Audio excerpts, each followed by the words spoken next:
¿A qué se deben las nuevas medidas que anunció el presidente de Estados Unidos? Bueno, en primera medida, el TLCAN ha sido, digamos, un tratado de libre comercio que ha afectado de manera estructural al pueblo mexicano y a la economía mexicana. Aunque los economistas quieran hacerlo ver como un avance que se dio en materia internacional, esto hay que verlo de manera crítica. ¿Por qué? Porque efectivamente los sectores más pobres y vulnerables de la sociedad mexicana siempre han sufrido. No es nuevo lo que está haciendo Donald Trump y lo que vienen haciendo en reformular, ¿no? O en generar, digamos, nuevas medidas en que se ponga en juego el TLCAN. ¿Por qué? Porque en el fondo siempre ha sido vulnerable México.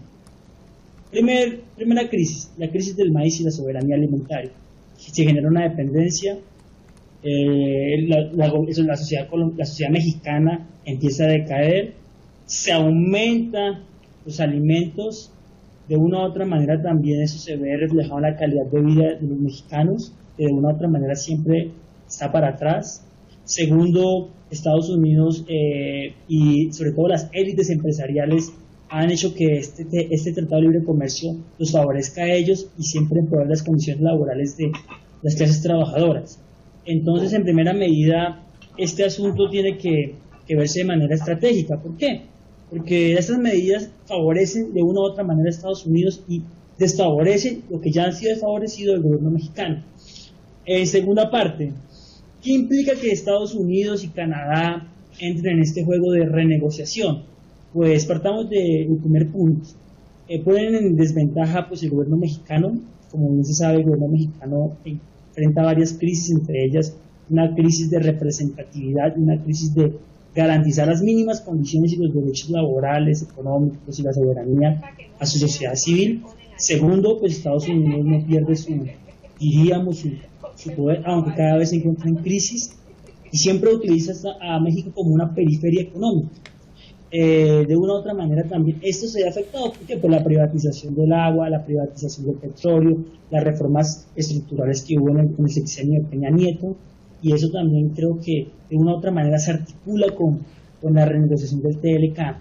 ¿Qué implica en materia arancelaria? Pues efectivamente lo mismo de siempre. Se va a aumentar los impuestos, se va a colocar mayores medidas, se va a generar políticas restrictivas, y el pequeño productor, el pequeño empresario, la pequeña empresa mexicana pues se va a encontrar siempre con ese tipo de desventajas políticas, económicas, laborales, etc.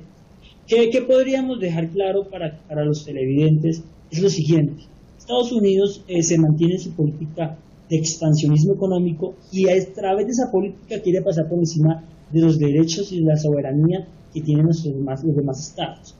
Entonces, en ese sentido, ¿qué podríamos decir?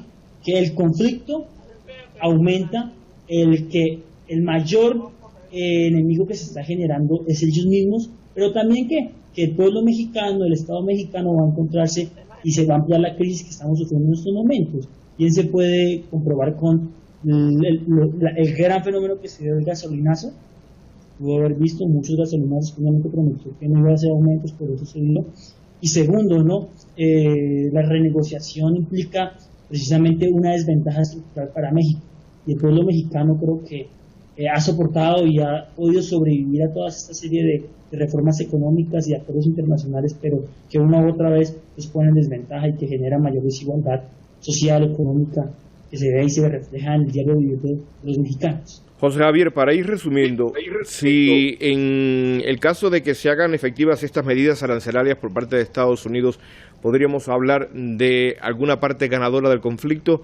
¿Quién pudiera salir beneficiado? ¿Quién pudiera salir más perjudicado?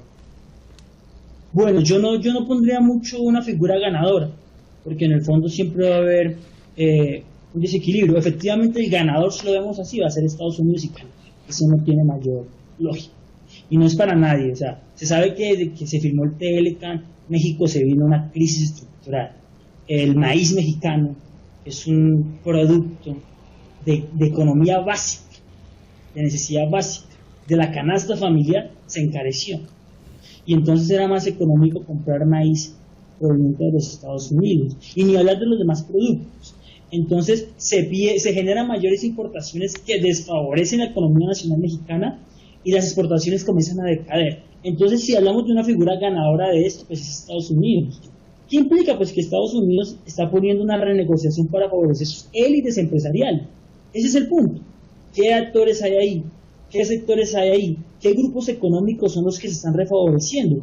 Porque el Telecan, de una u otra manera, no generó la proyección que se pretendía. Por más que se quiso llevar una internacionalización de la economía mexicana, eso no se llegó. Por el contrario, creo que lo que generó fue una dependencia de la economía local mexicana. Uno lo que puede apreciar es que todas las personas de mayor o de menor rango económico colocaban el famoso changarro, o sea, un famoso local. Y eso se genera un tipo de dependencia. ¿Por qué? Porque el Estado no tiene para garantizar una industria sólida, para garantizar empresas que sean favorables. Y entonces en materias concretas, pues Estados Unidos se ve ganador, México siempre entra a la desventaja y pues como ustedes saben y conocen, pues el gobierno mexicano es que tenga una autoridad y una política económica, una política arancelaria concreta. Por el contrario, siempre intenta que se haya una conveniencia. ¿Por qué? Por favorecer los intereses de los Estados Unidos. Gracias, José Javier, por tu opinión para Hispan TV Noticias a propósito de esta nueva contienda comercial.